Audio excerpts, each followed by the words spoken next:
Okay?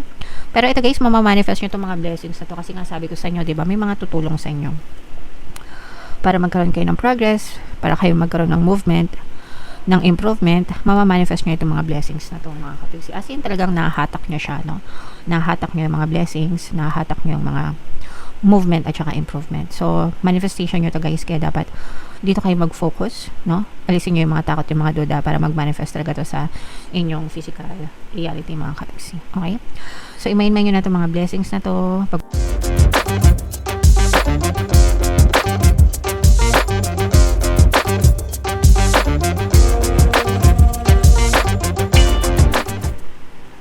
Hello guys, hello Virgo, welcome back to Pinay Pixie Tarot. Ang pamagat ng episode natin for tonight is New Moon Kapalaran para ngayong December to January mga kapixie, para sa Virgo, Sun, Moon, Rising Sign, and Venus.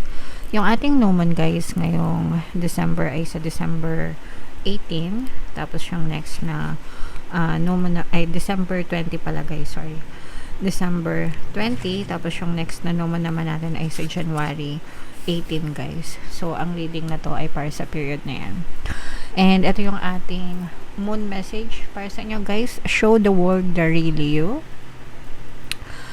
Ipakita nyo sa buong mundo or sa ibang tao kung sino ka talaga mga kapiksi. I mean, you don't have to pretend to be somebody else para lang magustuhan ka ng ibang tao. You are unique the way you are, and magugustuhan at magugustuhan ka ng ibang tao kahit sino ka ba, kahit sino ka pa, kahit ano ka pa, as long as mahal mo yung sarili mo and nire-respeto mo yung sarili mo. So that's what you need to do mga kapiksi. If you love yourself and you respect yourself the way you are, other people will also love you and respect you the way you are mga kapiksi.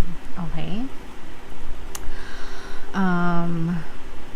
Attune to the moon, be aware of your feelings, but also be prepared to move on. So, kailangan move on na tayo guys, no? Kasi 2026 na, bagong taon na, so magbabay na kayo sa past nyo guys, para hindi na kayo ma-stuck sa nakaraan mga kapiksi. Additional meaning nitong card na to, don't lose the beauty and romance of life. Yung ibang tao kasi guys, kapag nakaka-experience sila ng mga negative na sitwasyon, no, lalo na pagdating sa pag-ibig or sa relasyon, sinusumpa na nila.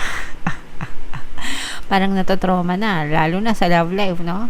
Hindi na ako magjojowa kahit kailan. Malas ako sa pag-ibig, no?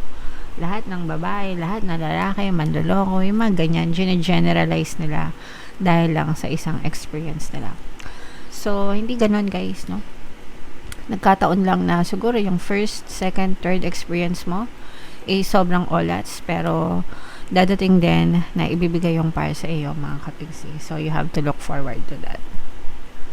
You are too much in your head. Get into your heart.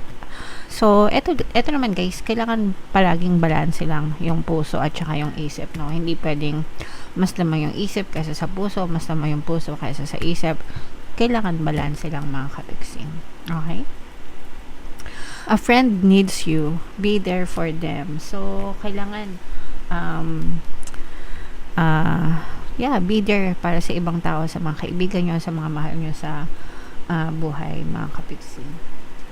And a situation is going to take a very unexpected turn. So, ibig sabihin nito guys, magbabago din yung mga sitwasyon nyo sa buhay.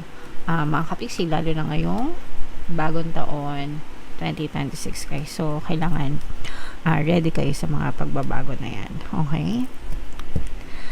So, yan ang ating messages para sa inyo. Shuffle natin to guys, no? Hanapin natin yung energy ng Virgo at saka yung energy ng Moon. Habang sinashuffle ko to guys, panoorin nyo muna yung video natin regarding sa ating paano mag-manifest ng abundance video course. Kapiksi, sawa ka na ba sa mga struggles at hirap sa buhay mo? Masipag ka ba at masikap sa buhay ngunit hindi ka pa rin umaasenso? Ilang beses ka na bang nag-attempt ng negosyo at mag-invest pero palagi ka pa rin nalulugi? Sa pagkakataon na ito ay maaaring may subconscious beliefs ka na nagiging balakid sa iyong pag-unlad at pagyaman. Introducing, paano mag-manifest ng abundance video course. Dito ay matututunan mong ma-overcome ang mga balakid mo para tuluyan ka ng umunlad, umasenso, sumagana, maging matagumpay, successful at maswerte sa iyong kabuhayan, pera, trabaho, negosyo, salapi at kaperahan ng bonggang-bongga.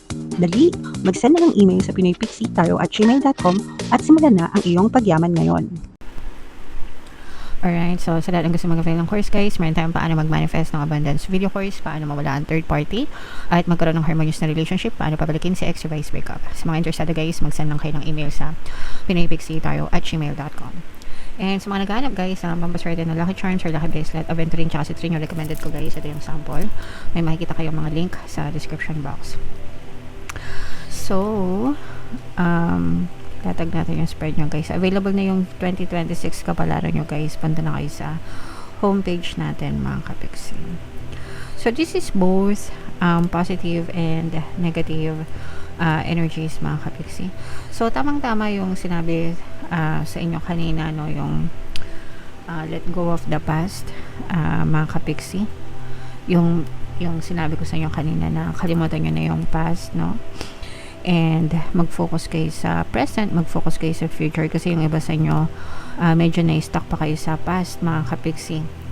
Although nararamdaman ko naman na you're trying your best para makahanap ng solusyon sa mga problema nyo guys, no, kung paano kayo makamove on, kung paano kayo magiging okay, pero sometimes it's all in the head, no? So you have to make peace with yourself guys para makamove on kayo. Kasi yung iba sa inyo nandun pa rin yung mga negative emotions, yung mga frustration nyo, disappointment sa buhay, and yun yung dahilan kung ba't natatrap kayo. Marami kayong negative emotions at saka negative thoughts mga kapixie. So again, sabi ko nga kanina, you have to make peace with yourself, make peace with your past, and kalimutan nyo na yun para makamove on na kayo. Para magaan yung 2026 nyo mga kapixie. Okay? Angel number 333 guys. So check nyo yung ibig sabihin yan. Baka may additional na mensahe sa inyo ang inyong mga anghel gabay. Pero ito guys, nakakaramdam tayo ng tulong dito mula sa ibang tao mga kapixie para yung iba para makamove on sa mga past nila, and yung iba naman para magkaroon ng magandang progress sa buhay nyo. Kasi yung iba sa inyo sa success kayo. Guys, magkakaroon ng movement, magkakaroon ng paggalaw, no? Improvement, no? Movement at saka improvement sa buhay nyo ngayong January or December to January, especially pagdating sa kaperahan, kung ano man yung source of income nyo guys, kasi for some of you maaaring may bagong dumating na opportunity. Ito guys, parang tutulungan kayo din ng ibang tao para makakita ng mga bagong opportunities mga kapixie. So pwedeng may mag-refer sa'yo ng trabaho, pwedeng may mag-refer sa'yo ng pagkakakitaan, mag-introduce sa'yo, ganyan. And magiging susi nyo siya guys. Again, sabi ko nga, para magkaroon ng movement at saka improvement, no, sa inyong kabuhayan mga kapixie. So i-mind nyo na yan guys, mind movement, mind improvement, paggalaw, new opportunities, especially pagdating sa pera guys. Okay? So, yan yung nakikita natin. Kumbaga, merong, ayan o, this is the energy of blessings. Parang may gagamitin na instrumento or tulay sa universe, guys, para magkaroon kayo ng movement sa buhay. Meron ditong presence ng Earth sign, Aquarius, Gemini, Libra. Yung iba sa inyo, guys, parang may mga kayo, takot sa puso nyo. Mga kapixie, yung mga takot na yun guys, yun yung magiging dahilan ng pagka-stuck nyo sa buhay. Kaya nga dito guys, diba, sabi ko, show the world the real you. So, hindi mo kailangan mag-pretend to be somebody else, diba? As long as mahal mo yung sarili mo, naniniwala ka sa sarili mo, that's all you need guys. And take risks, take chances. Huwag kayong matakot kasi pag natakot kayo, wala talagang pupuntahan kayo sa buhay nyo mga kapixie. Okay? Pero ito guys, mamamanifest nyo itong mga blessings na to kasi nga sabi ko sa inyo, diba, may mga tutulong sa inyo para magkaroon kayo ng progress, para kayo magkaroon ng movement. ng improvement, mamamanifest nyo itong mga blessings na to, mga kapiksi. As in, talagang nahahatak nyo siya, no? Nahahatak nyo yung mga blessings, nahahatak nyo yung mga movement at saka improvement. So, manifestation nyo to, guys, kaya dapat dito kayo mag-focus, no? Alisin nyo yung mga takot, yung mga duda para mag-manifest talaga to sa inyong physical reality, mga kapiksi. Okay? So, imain-main nyo na itong mga blessings na to, pagpapala, kasaganaan, movement, improvement, yung mga manifestation na yan, guys. Imain-main nyo na sa comment section. Mga kapiksi, deserve nyo yan. Lahat, Virgo. So, muna tayo ng isa pang message. Ito yung insecurity, mga kapiksi. Insecurity, no? Sabi ko nga sa inyo, kailangan nyo lang itong maniwala sa inyong sarili, no? Your worth is intrinsic and unchanging. So, never doubt yourself. Huwag yung pagdadaan yung sarili nyo. Huwag yung questioning yung sarili nyo, guys, no? As long as you value yourself and confident kayo sa sarili nyo, guys. Yung confidence naman, guys, nag-gain yun, na-acquire yun. Kapag ka nagpa-practice kayo, you master your skills, nag-aaral kayo mabuti, di ba?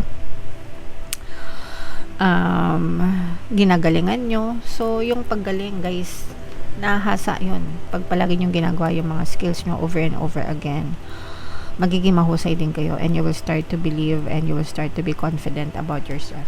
And mawawala yung mga insecurities nyo, guys. Kaya importante talaga yung self-love, self-concept, yung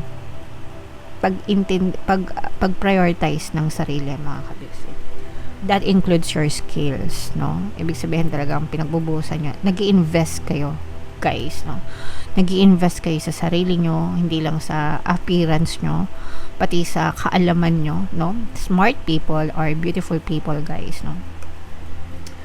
And they are confident people. So, mawawala yung mga insecurities nyo as in. Alright? Okay. So, yeah. Comment down below, Virgo, if feeling nyo naka-resonate kayo dyan. And yan yung mga mensahe sa inyo. Ito, guys, imain man yung mga blessings na yan, movement, improvement, no? Mga manifestation, guys. Happy New Year! Merry Christmas sa inyong lahat, mga kapiksi. Ito yung inyong 2025 kapalaran. Ito naman yung ating success stories ng paano mag-manifest ng abundance video copies. Thank you for liking, sharing, and subscribing, guys. See you next time. I love you all. Have a nice day. Bye-bye.